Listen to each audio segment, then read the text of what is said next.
Hello everyone, I hope you're all doing well. Whenever I discuss the topic of the Qiblah change to its current place in Mecca, Saudi Arabia, and the fact that the original Qiblah was different and it was changed during the Umayyad Caliphate, the counter argument that I hear is that there is no report of it during the Umayyad and Abbasid period.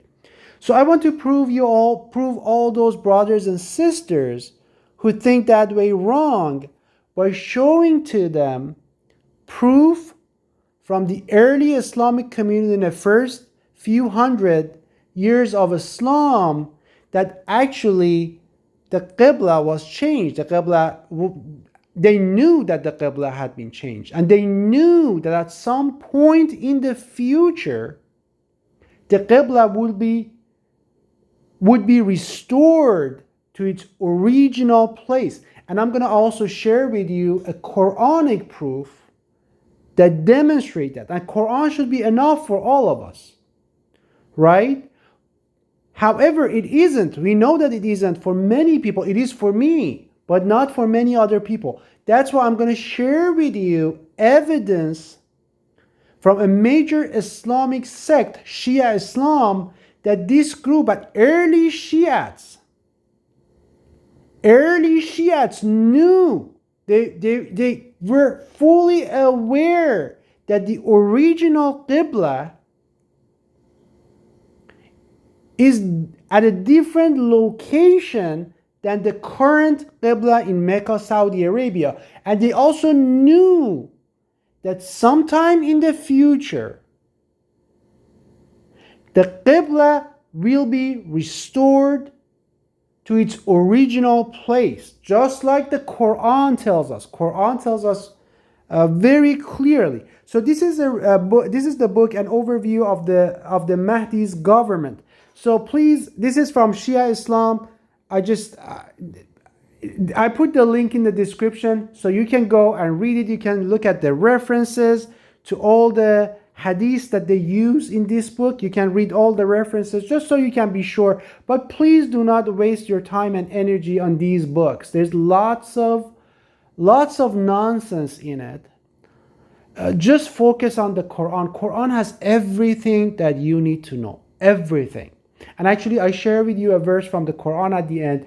But I just want you to know that in early Islamic community, the first few hundred years, they knew that the Qibla had been changed.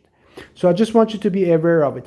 And also, I have two videos that I discuss the topic of Al-Mahdi, the rightly guided one, and also Ahmad, the promised messenger of Allah, the messenger of the covenant. In those two videos, according to the Quran, everything you need to know about this topic, about the messianic or eschatological prophecy in the Quran, it's there. Okay, so without further ado, let's start reading this together. I'm not going to even attempt to read this name, okay? It says, on his entrance into the Kufa mosque, which at the time was made up of sun-dried earth and baked clay, the commander of the faithful said, woe unto him who destroyed you. Woe unto him who facilitated the way to your destruction. Woe unto him who built you with mud and baked clay and changed the direction of Nuh's Qibla or Noah's Qibla. So change the direction of Noah's Qibla. So basically, this hadith is telling us that the direction of Qibla in the Kufa mosque is not correct, that it was rebuilt, it was destroyed at some point, and it was rebuilt with the new direction of Qibla towards the current day Mecca, Saudi Arabia. That was not its original Qibla. And it's actually cursing. In this hadith, it's like, woe unto him who built you and changed the direction of Noah's Qibla. So Again, I'm not going to go through the references. You can go down. I put the link in the description. You can go look at the references and everything yourself. We don't have enough time for that. Then he continued, blessed is he who will be the witness of your destruction during Al-Qa'im al-Ahl al-Bayt. This refers to, just if you're not familiar, this refers to the rightly guided one. This refers to Al-Mahdi, or the rightly guided one. Quran tells us who this person is. Quran tells us his name is Ahmad. Everyone can be a rightly guided one, right? Prophet Muhammad was a rightly guided person. David was a rightly guided person. Solomon was a rightly guided person. So Al-Mahdi is a title of a person who is rightly guided. Al-Mahdi means the rightly guided one. But what is the name of the rightly guided one? That's where the Quran tells us the name. The name is Ahmad. Please watch those videos. I explained that to you. And Ahmad has signs. It's not like every Tom, Dick, and Harry can claim to be that person. That's not the case. It has very clear signs. Anyway, it says, blessed is he who will be the witness of your destruction during the time of Al-Mahdi. I'm going to summarize that to Al-Mahdi. You can read the whole thing yourself. I'm not going to go through that.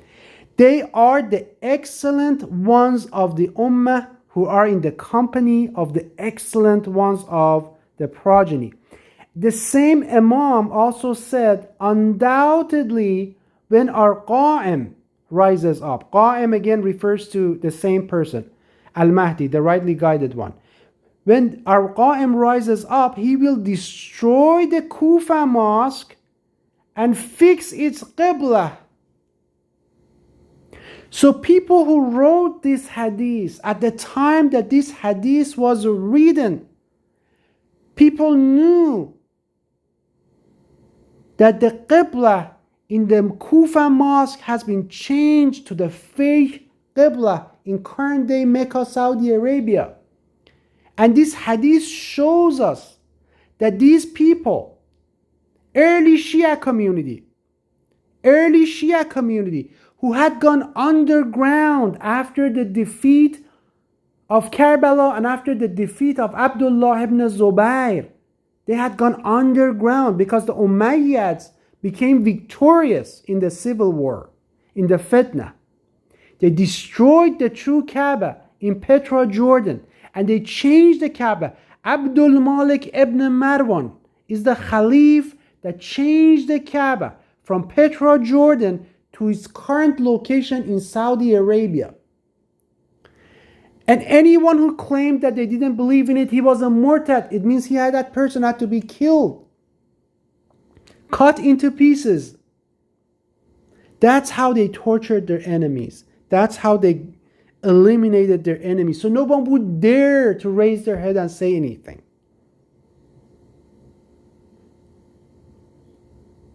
Even as of today, if you go to countries like Iran, Saudi Arabia, Afghanistan, it's the same. You say these things, you will disappear.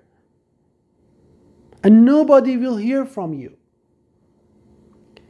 Imagine back then, 1400 years ago, there was no TV, there was no internet, there was no America, there was no Europe, there was no human rights.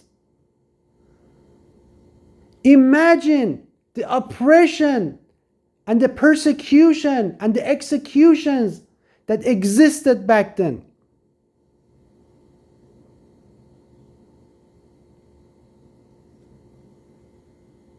So this is one. Let me share with you another one. So this verse is actually, I'm sorry, I said this verse. This hadith, this part exactly refers to Kaaba. Okay, so I'm gonna, and this is the link that I told you. I'm gonna put this link in the description if you want to go read this part. But let me just zoom in so you can see this clearly. Imam as-Sadiq is the sixth Imam of the Shia. This is during the Abbasid Caliphate. Said, Hadrat al-Qa'im, it means Al-Mahdi, will destroy the structure of Masjid al-Haram and restore its original structure and size. So why? Because the current one that we have in Mecca, Saudi Arabia, is not the original structure and size, right? Otherwise, why would you restore it to its original size and structure?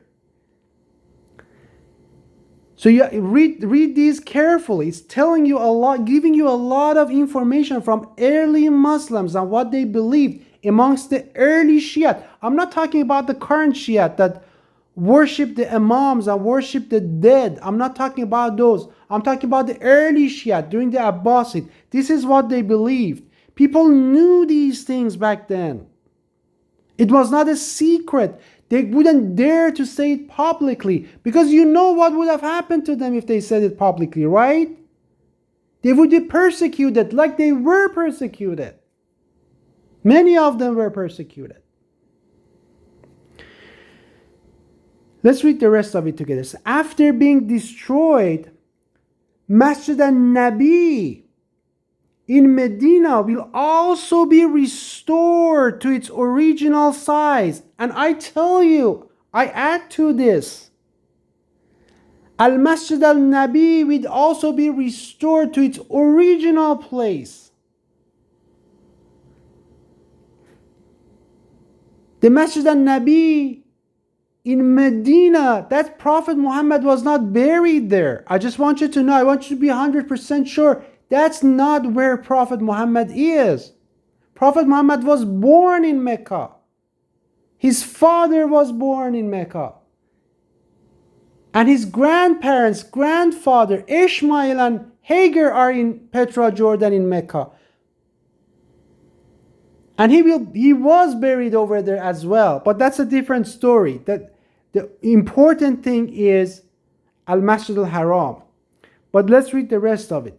He will also erect the Kaaba in its original location. So what is this saying? What is this telling us? It is telling us that the current Kaaba in Saudi Arabia is not the original site of Mecca, of Kaaba.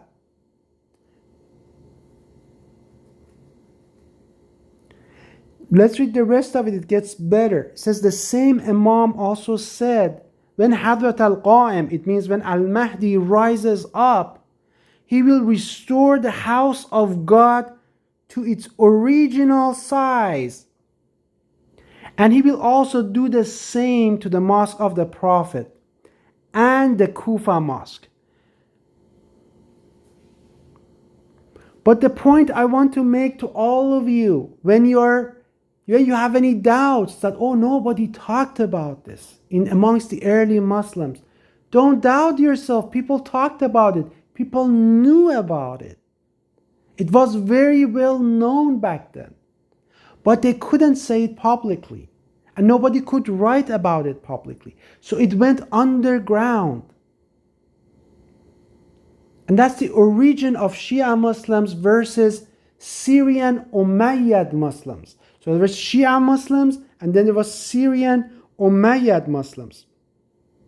And that original Shia Muslims were 100% different than what we have today. What we have today is, I don't even know what it is.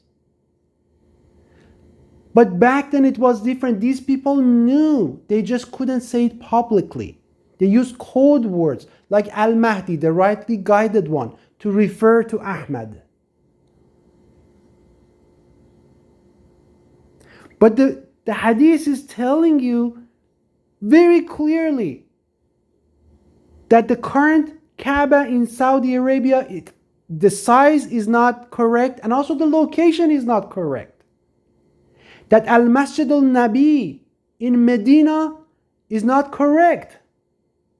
And the Qiblah in Kufa mosque is not correct. And all of these people at that time, at the time of the Abbasids, they were awaiting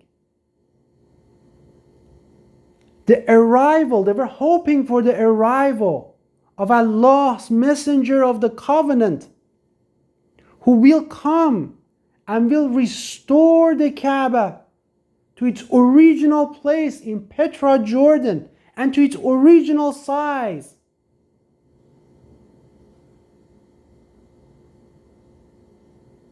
And to its original structure.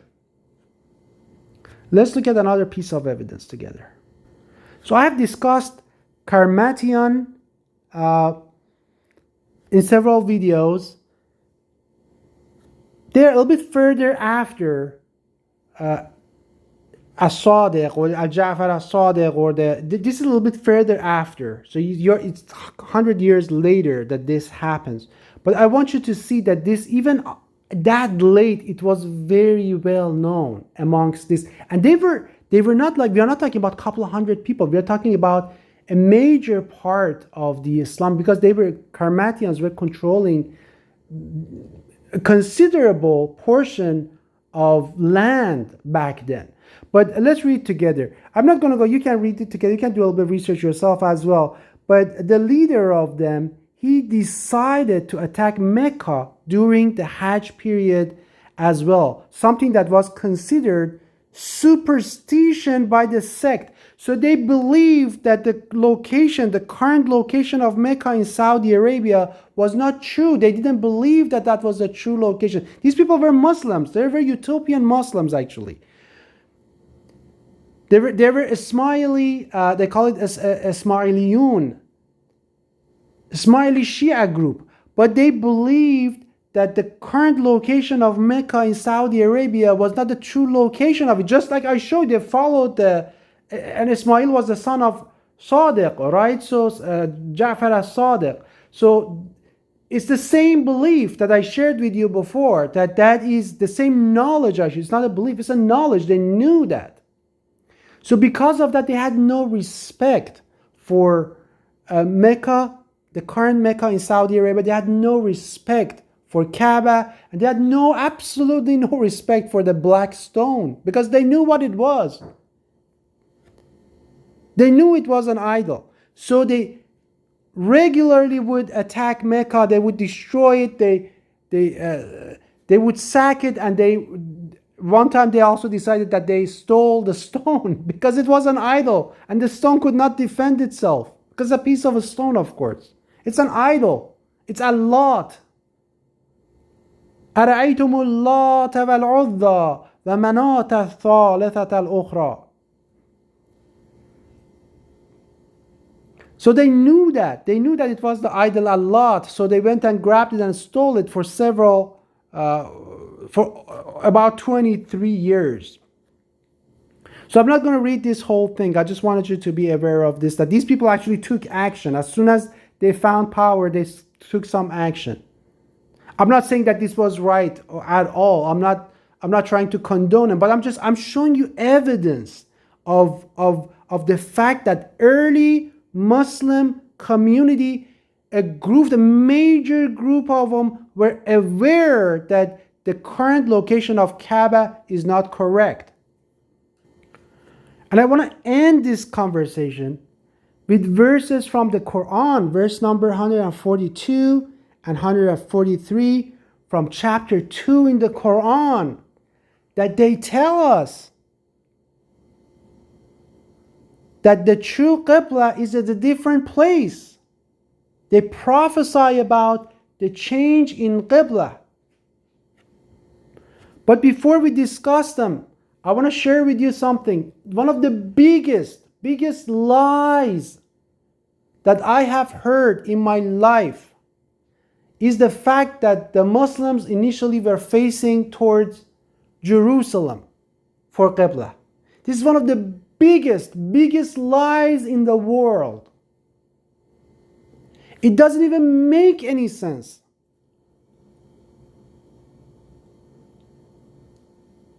First of all, there was nothing over there in Jerusalem to face towards. There was no Al-Masjid Al-Aqsa, there was no temple, there was nothing. In fact, the historical evidence say that they used to throw garbage in there. And there were houses of people. Now, On what basis would Prophet Muhammad face Jerusalem when he has already the mosque, the Al-Masjid al-Haram that he's facing? It just does not make any sense at all. They say because there were some idols within the Kaaba. Where in Jerusalem there were idols as well, there were trash. So was Prophet Muhammad facing the garbage? And the people in Jerusalem back then, they were not Muslims. So they were filled with the statues in their houses of Maryam and Jesus and all those things. So what is the difference? Why on earth would Prophet Muhammad face Jerusalem? It just doesn't make any sense. There's no logic to this. And there are more reasons, but I'm not going to go through this. But please think about it, and you're going to reach the exact same conclusion. It just doesn't even make any sense. So they have done that they have created a lot of hadiths to justify that, to say that, because Satan wants to change. That's how Satan acts. Satan creates hadith to change the meanings of the verses of the Quran. Just like the hadith he has created for Ahmad, the hadith he has created for Salah, for performing the Salah, the hadith he has created for fasting, the hadith he has created for the calendar, for the halal. I demonstrated to you from the Quran what al-ahilla is.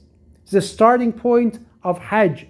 But he has changed it to new moon phases. And that's how Satan operates. You have to know your enemy.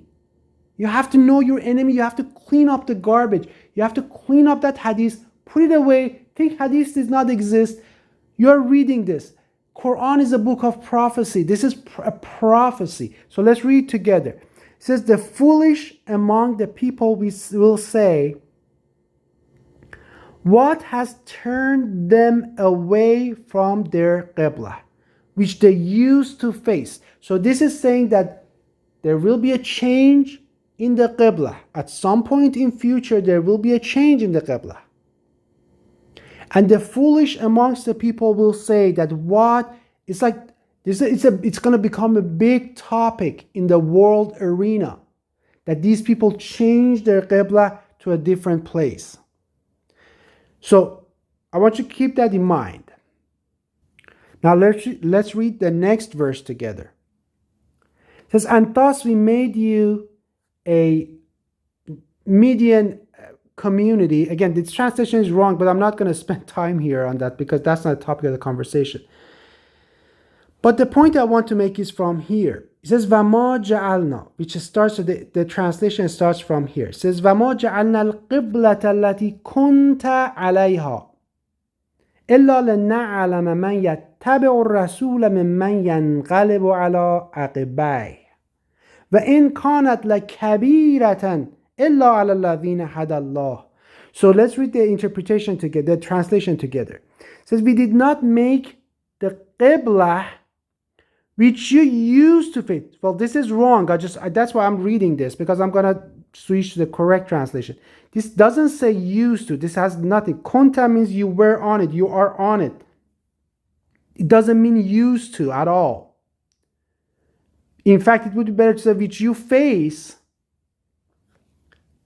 So you have to remove this, which you face, except that we might make evident who would follow the messenger from who would turn back on his heels. So I want you to pay attention to something. I'm going to point out something to you.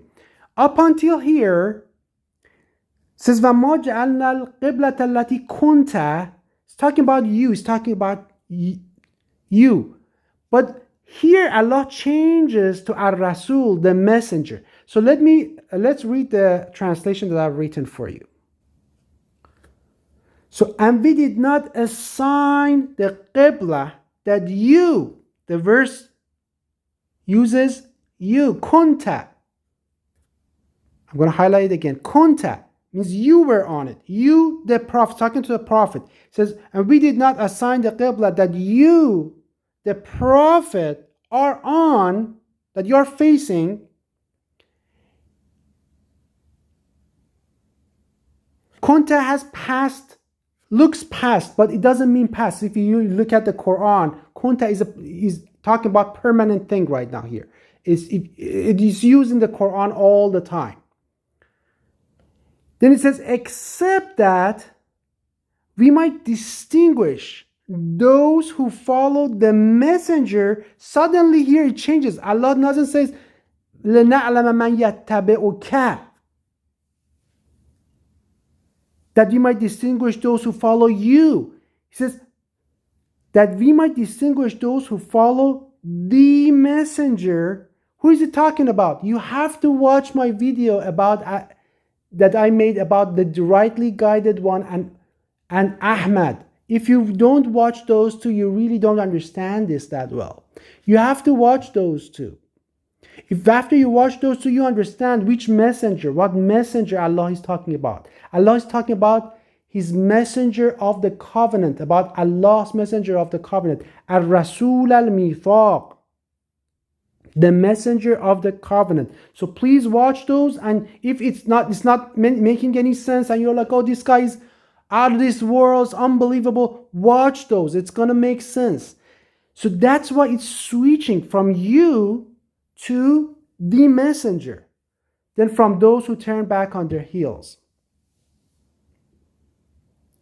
So what is this verse is telling us? Allah in this verse is telling the believers, telling the prophet, that at this Qiblah that we have put you on, this your current Qiblah that you are following, in Al-Masjid al-Haram, the true Al-Masjid al-Haram, in Petra, Jordan, the true Qiblah that Prophet was facing ever since he lived there, he was born there. That's where the Qiblah was to him. He says this will become a testing point in future.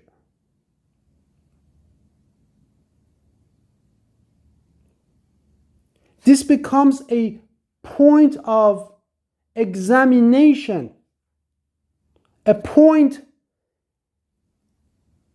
matter through which Allah will distinguish the true believers that follow Allah's messenger from those who are fasiqeen or disobedient. Allah will use the true Qiblah in Petra, Jordan, to filter the current day Muslims.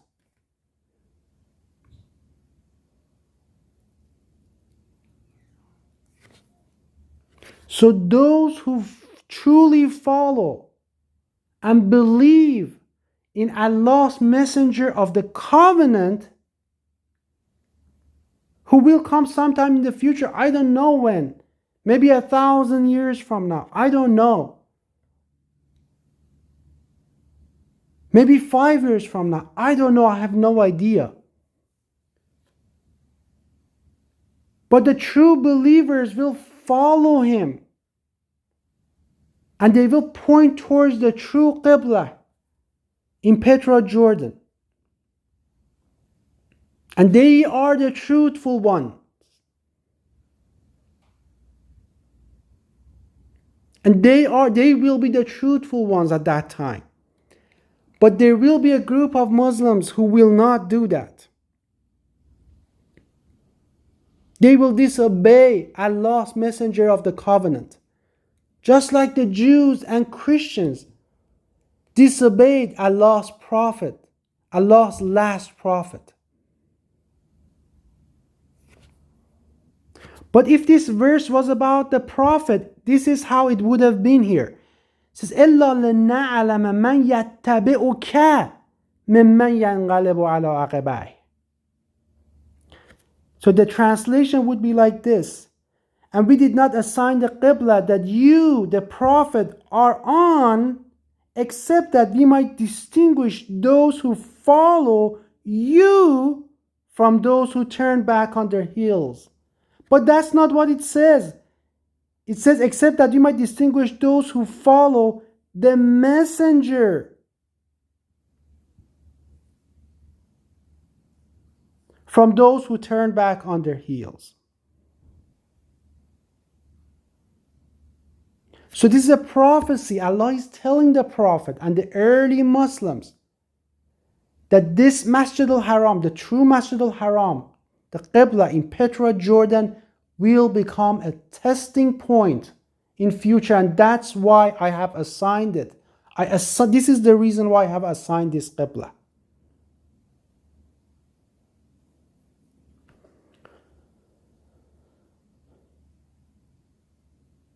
Peace and blessings to all of you, brothers and sisters. If you have any questions or comments, please let me know. This is a big topic. This is a big topic. I have several other videos on it as well. But we did discuss Al-Ahillah last time and Hajj. And I cannot discuss the Hajj anymore unless we know where the true Qiblah is, right? So we have to know where the true Qiblah is. So I want you to know that the true Qiblah, early Muslims knew about it. They knew where it was. They knew it had changed. I demonstrate to you from the Hadith, from early Islam at the time of the Abbasid, from Shia Hadith, telling us that that was the case. And also, most importantly, in fact, it's the only important thing, from the Quran, that is the purpose. That's why Allah has assigned that Qiblah, that to distinguish those who follow the messenger, and Allah tells that to the Prophet, from those who refuse to believe in Allah's messenger and follow him.